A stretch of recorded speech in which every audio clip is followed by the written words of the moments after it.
চাঁদ হলো আমাদের পৃথিবীর একমাত্র প্রাকৃতিক উপগ্রহ। পৃথিবী থেকে চাঁদকে দেখতে কেমন লাগে সেটা তো আপনারা সবাই জানেন। পূর্ণিমার দিনে পৃথিবীর থেকে চাঁদকে সম্পূর্ণভাবে দেখা যায় এবং অমাবস্যার দিনে চাঁদকে দেখা যায় না। কিন্তু চাঁদ থেকে পৃথিবীকে দেখতে কেমন লাগে সেটা কি আপনারা জানেন? বন্ধুরা, আজকের এই ভিডিওতে আমি আপনাদের বেশ কিছু মহাকাশ এজেন্সির আসল ভিডিও ক্লিপ দেখাবো এবং সেগুলোর মাধ্যমে আপনাদের এটা বোঝানোর চেষ্টা করব যে চাঁদ থেকে পৃথিবীকে দেখতে ঠিক কেমন লাগে। বন্ধুরা, ভিডিওটা কিন্তু বেশ রোমাঞ্চকর হতে চলেছে, তাই শেষ পর্যন্ত অবশ্যই দেখুন। আমরা পৃথিবীর থেকে যখন চাঁদকে দেখি তখন চাঁদকে দেখতে অনেকটাই ছোট বলে মনে হয়। আসলে চাঁদ পৃথিবীর থেকে 3,84,400 কিলোমিটার দূরে উপস্থিত আছে। আজ পর্যন্ত মাত্র 12 জন মানুষই চাঁদে যেতে পেরেছেন। 1969 সালের 21শে জুলাই নীল আর্মস্ট্রং প্রথম চাঁদে মাটিতে পা রেখেছিলেন। তিনি নাসার অ্যাপোলো 11 মিশনে চাঁদে গিয়েছিলেন। নীল আর্মস্ট্রংয়ের পায়ের ছাপ আজও চাঁদে উপস্থিত আছে। বন্ধুরা, আমরা যদি মহাকাশের অন্ধকারে দূর থেকে পৃথিবীর দিকে তাকাই তাহলে পৃথিবীকে চাঁদের থেকেও বেশি সুন্দর মনে হবে। এটা কিন্তু আমি বলছি না, বরং গ্যালিলিও এটা বলেছিলেন। আজ থেকে প্রায় 50 বছর আগে অ্যাপোলো মিশনের মহাকাশচারীরা যখন চাঁদের কক্ষপথ থেকে পৃথিবীর উদয় হওয়ার ছবি পাঠিয়েছিলেন, সেই ছবিটা দেখে কেউ বিশ্বাস করতে পারছিল না যে চাঁদ থেকে আমাদের পৃথিবীকে দেখতে এতটা সুন্দর লাগে। তবে এই ছবিটা চাঁদের কক্ষপথ থেকে নেওয়া হয়েছিল, চাঁদের পৃষ্ঠ থেকে নয়। এই ছবিটা 1968 সালের 24শে ডিসেম্বর অ্যাপোলো 8 মিশনের সময় মহাকাশচারী উইলিয়াম অ্যান্ডার্স চাঁদের কক্ষপথ থেকে ক্যাপচার করেছিলেন। সেই সময় ছবিটাকে ফটোগ্রাফার গ্যালেন রয়েল তখনও পর্যন্ত সবথেকে প্রভাবশালী পরিবেশীয় ছবি হিসেবে ঘোষণা করেন এবং এই ছবিটার নাম দেওয়া হয় আর্থরাইজ।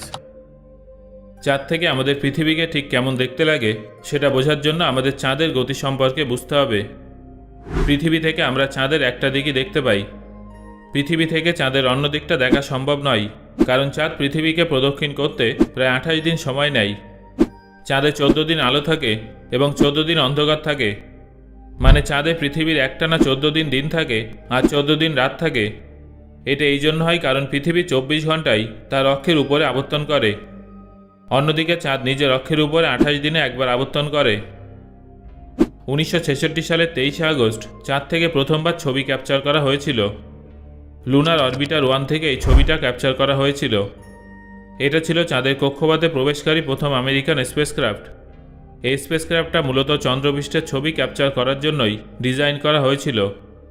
যদিও চাঁদ থেকে পৃথিবীর অনেক ছবি তোলা হয়েছিল, কিন্তু 1972 সালের অ্যাপোলো 17 টিমের দ্বারা ক্যাপচার করা ছবিটা আজ পর্যন্ত পৃথিবীর সবথেকে বিখ্যাত ছবি, যেটা এখন আপনারা আপনাদের স্ক্রিনে দেখতে পাচ্ছেন।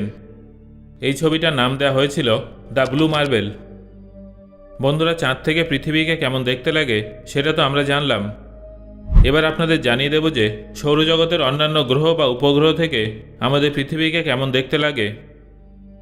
Number 1, international space station. International space station আমাদের পৃথিবী পৃষ্ঠ থেকে প্রায় 400 কিলোমিটার উচ্চতায় অবস্থিত, যা 24 ঘন্টার মধ্যে 16 বার পৃথিবীকে প্রদক্ষিণ করে। এখন আপনারা যে ক্লিপটা দেখতে পাচ্ছেন সেটা ইন্টারন্যাশনাল স্পেস স্টেশন থেকে ক্যাপচার করা আমাদের পৃথিবীর একটা হাই রেজলিউশন ফুটেজ। এখান থেকে আমাদের পৃথিবী পৃষ্ঠ, সমুদ্র, মহাসাগর এবং সেখানকার মেঘ স্পষ্টভাবে দেখা যায়। এখান থেকে রাতে পৃথিবীর বড় বড় শহরের লাইটগুলো ভীষণ উজ্জ্বলভাবে দেখা যায়। এই দৃশ্যটা দেখতে সত্যি অপূর্ব লাগে। এখন আপনারা যে ক্লিপটা দেখছেন সেটা আইএসএস থেকে ক্যাপচার করা আমাদের পৃথিবীর আসল ফুটেজ। Number 2, satellite. স্যাটেলাইট পৃথিবী পৃষ্ঠ থেকে 36,000 থেকে শুরু করে 40,000 কিলোমিটার উচ্চতায় ঘুরতে থাকে। স্যাটেলাইট থেকে ক্যাপচার করা ছবিতে আমাদের পৃথিবীকে অনেকটা এরকম লাগে। নাম্বার 3, মঙ্গল গ্রহ। অতীতে কি মঙ্গল গ্রহে প্রাণের অস্তিত্ব ছিল? ভবিষ্যতে কি সেখানে প্রাণের অস্তিত্ব থাকতে পারে? এই প্রশ্নগুলোর উত্তর অনুসন্ধানের জন্য আমরা মঙ্গল গ্রহে যেসব রোভার বা অরবিটার ইত্যাদি মিশন পাঠিয়েছি সেগুলো আমাদের কাছে পৃথিবীর ছবি পাঠিয়েছে। 2003 সালে মঙ্গল গ্রহ থেকে আমরা পৃথিবীর লাইভ ছবি দেখতে পাই। এই ছবিতে পৃথিবী এবং তার পিছনে উপস্থিত চাঁদকে দেখা গিয়েছিল। তারপর 2007 সালে মঙ্গল গ্রহ থেকে পৃথিবীর হাই রেজলিউশন যুক্ত ছবি আমাদের কাছে পাঠানো হয়েছিল। এই দুটো ছবি অরবিটার দ্বারা ক্যাপচার করা হয়েছিল। কিন্তু মঙ্গল গ্রহের পৃষ্ঠে ঘুরতে থাকা স্পিরিট রোভার মঙ্গল গ্রহের পৃষ্ঠ থেকে পৃথিবীকে কেমন দেখতে লাগে সেই ছবিটা আমাদের কাছে পাঠিয়েছিল। এটা অন্য একটা গ্রহের পৃষ্ঠ থেকে ক্যাপচার করা পৃথিবীর প্রথম ছবি ছিল। নাম্বার 4, বুধ গ্রহ। সূর্যের সবথেকে কাছের গ্রহ বুধ থেকে আমাদের পৃথিবীকে দেখতে এরকম লাগে। এখান থেকে পৃথিবীকে অনেক উজ্জ্বল বলে মনে হয়। নাম্বার 5, বৃহস্পতি। এটা হলো বৃহস্পতির থেকে ক্যাপচার করা আমাদের পৃথিবীর ছবি। বৃহস্পতি থেকে আমাদের পৃথিবী প্রায় 778 মিলিয়ন কিলোমিটার দূরে আছে। এখান থেকে আমাদের পৃথিবীকে একটা নীল বিন্দুর মতো লাগে। নাম্বার 6, শনি। শনি হলো একটা গ্যাসীয় গ্রহ, যাকে তার বলয়ের জন্য দেখতে খুবই সুন্দর লাগে। আমরা শনি গ্রহে ক্যাসিনি স্পেসক্রাফটকে পাঠিয়েছিলাম। 2017 সালে সেপ্টেম্বরে এই স্পেসক্রাফটটা ধ্বংস হয়ে যায়। তবে তার আগে স্পেসক্রাফটটা তার ক্যামেরার সাহায্যে শনি গ্রহ থেকে আমাদের পৃথিবীর ছবি ক্যাপচার করে আমাদের কাছে পাঠিয়েছিল। এই ছবিটা ছিল শনি গ্রহ এবং তার বলয়ের মাঝে উপস্থিত ডার্ক স্পেস থেকে ক্যাপচার করা আমাদের পৃথিবীর ছবি। এখান থেকে আমাদের পৃথিবী 1.2 বিলিয়ন কিলোমিটার দূরে আছে। বন্ধুরা, এখনও পর্যন্ত মানব নির্মিত কোনো জিনিস যেটা মহাকাশে সব থেকে দূরে গেছে সেটা হলো ভয়েজার 1 স্পেসক্রাফট। বর্তমানে ভয়েজার 1 মহাকাশের গভীরে চলে গেছে। তবে সেখানে যাওয়ার আগে স্পেসক্রাফটটা তার ক্যামেরা পৃথিবীর দিকে ঘুরিয়ে পৃথিবীর ছবি ক্যাপচার করেছিল। এই ছবিটা ভয়েজার 3.7 বিলিয়ন মাইল অর্থাৎ পৃথিবীর থেকে প্রায় 6 বিলিয়ন কিলোমিটার দূর থেকে ক্যাপচার করেছিল। এই ছবিতে যে ছোট বিন্দুটা দেখতে পাচ্ছেন সেটা হলো আমাদের পৃথিবী।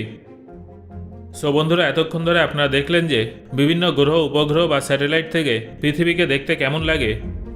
এবার আমাকে কমেন্ট করে জানান যে কোন গ্রহ বা উপগ্রহ থেকে পৃথিবীকে দেখতে সবথেকে সুন্দর লেগেছে। ধন্যবাদ।